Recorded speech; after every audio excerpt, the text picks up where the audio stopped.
Well, this surprise could be a desperate move. Let's begin.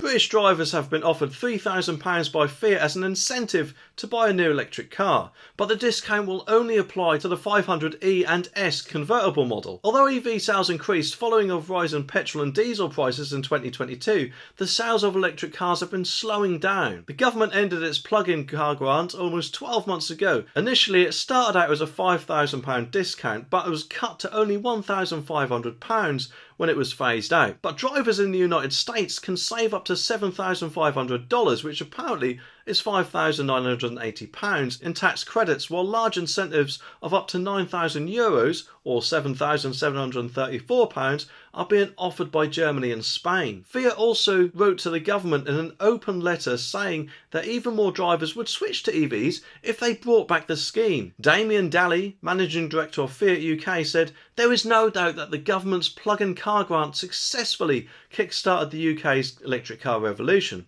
It supported the sale of nearly 500,000 electric cars. We also appreciate it is refocused and funding towards one of the main barriers to electric vehicle transition, public charging. However, with the cost of living crisis and rising costs of electric vehicles, coupled with, of course, our net zero climate targets, we believe more needs to be done to incentivise individuals to be able to afford to make the switch. And that's why we've taken it upon ourselves to launch the Fiat e-grant." Well, of course I could be wrong, but it does make me wonder just how well Fiat's electric cars are actually selling. Because let's face it, from what I've heard in general, Fiats haven't exactly been reliable over the years, have they? I mean, one of my old workmates said Fiat actually stands for fix it again tomorrow, but to be honest, something tells me he was actually wrong. Either way though, what I think might help things out a little bit more is rather than instead offering grants or whatever else, is if they just extended the 2030 deadline back to 2040 or maybe even actually 2050, and that way they can put a lot more chargers dotted about the country before then,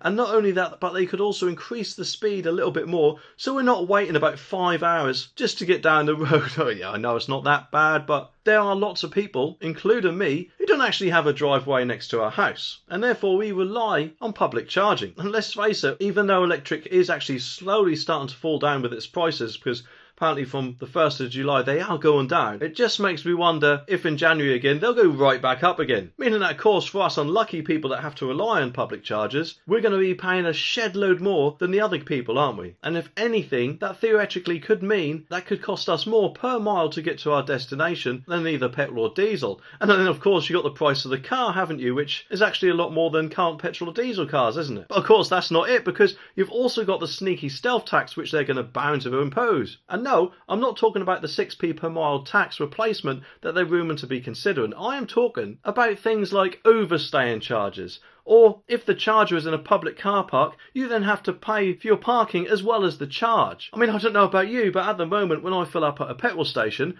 I just go in, fill my car up, pay, and then go out. Takes me a few minutes. I don't have anyone beeping saying hurry up. I certainly don't have to pay any extra charge to wait there while I fill my car up. And yes, I know, admittedly, not every public charger is located in a car park where you have to pay and display as well as pay for your charging costs, but quite a lot are, aren't they? And these sort of stealth chargers surely outweigh any potential cost savings you got by filling up with electric rather than petrol. And then you've got other people, haven't you, who charge their cars up and then go and have a cup of coffee, which is about £3 or £4 sometimes. So surely isn't that outweighing the cost savings as well? In which case, why even get an electric car if you wouldn't do that anyway? But of course you're bound to say, "Oh yes, I do that anyway, thank you very much, before I had electric. So go and sit on the cactus, old boy." But personally, I think for having a deadline for new cars, which is only around 7 years away, or maybe slightly more for hybrid vehicles, is a massive kick in the gonads for the public, isn't it?